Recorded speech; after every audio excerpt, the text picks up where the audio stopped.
Welcome back to Kingston Now. Chronogram magazine is one of the region's best homegrown publications, and here to tell us why is editor Brian Mahoney. Why? What makes you guys so good? And you really are good. The book looks terrific, the layouts are great, the articles, the writers. How has Chronogram developed from when it first started 15 or 16 years ago to where it is today? Well, the first part of that is the Hudson Valley is great.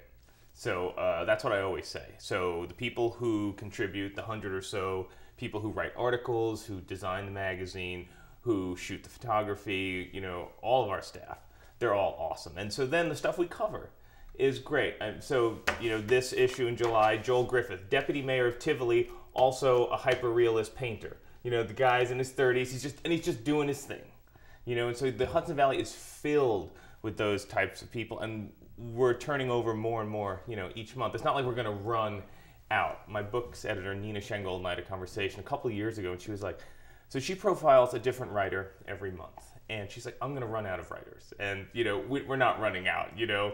The Hudson Valley it's a hot time to be in the Hudson Valley right now. We're really in the ascendant in so many ways. You know, you go out to a party and you're like, oh, you just moved from Brooklyn.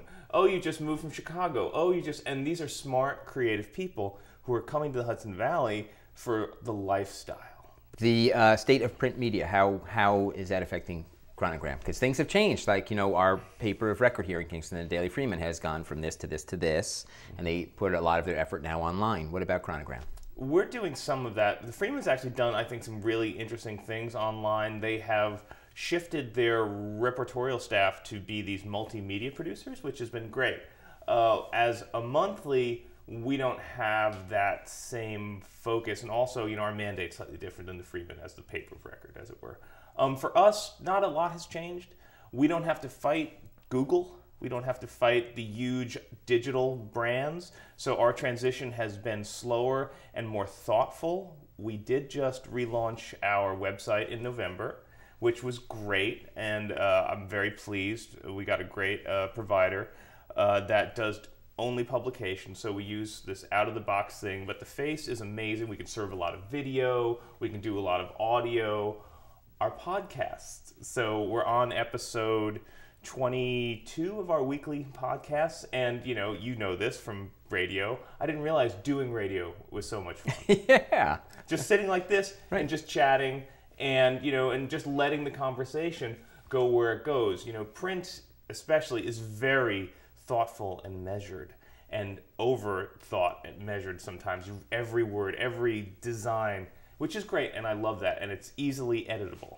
You know, doing radio, doing television, you want it to be good the first time. You get one take, and you're done. And with our podcast, I mean, that's what we do. We do 25 minutes, no breaks, no outtakes, just this is the conversation. Where is it going to go? We don't know, but it's great then to bring in someone like Maria Todaro from the Phoenicia Festival, The Voice, and she's a personality, and so you can get all of that, and you can get all of the greatest people. We're going to have the Bindlestiff Circus people in because they're doing a residency at the Spiegel tent. So I get to then meet all of these people that I sometimes don't meet. The thing too about Chronogram is that you're still free. You come out monthly, you're in all sorts of great locations, and so you're not going to be challenged. People aren't going to say, well, I'm not going to pay for Chronogram because I can get it for free on the website.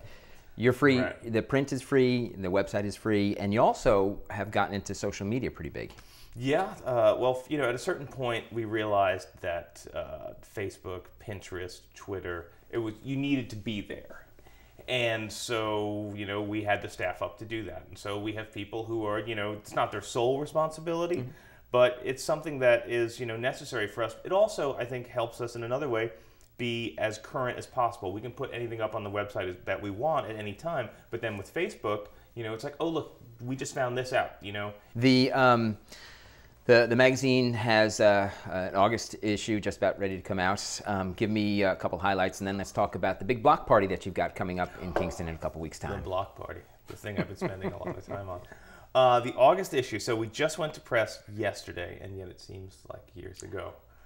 We're doing probably the most controversial piece we're doing is Eric Francis, our astrologer, is also an investigative journalist, which is always an interesting kind of set of hats that he wears. So what he's done has been looking at the Mohonk Preserve. And in particular, their dealings with some of their neighbors on Clove Road, Karen Pardini and Mike Fink are large private landowners there. They own about 250 acres. And they've been in a series of lawsuits with the Preserve and other land conservancy organizations. And there are some questions about how the land conservancy organizations strategized to try and sue this couple to basically what looks like a land grab.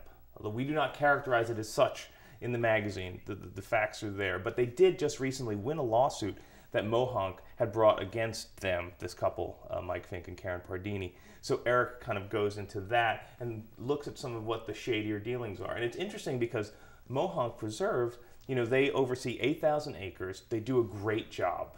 You know, they are well respected in the community. But I think even in these organizations where we think of as squeaky clean, perhaps sometimes the ends justify the means.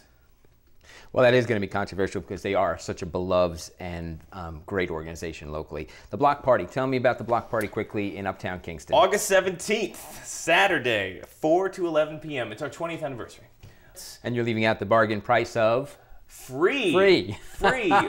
We have some great sponsors who have, you know, helped us plan the event, and so we're really pleased to have them on board, and they've helped, you know, to make the event, you know, what it is. Terrific. Health Quest among them. Brian Mahoney, always great to see you. Thanks for being here. Lovely to be here.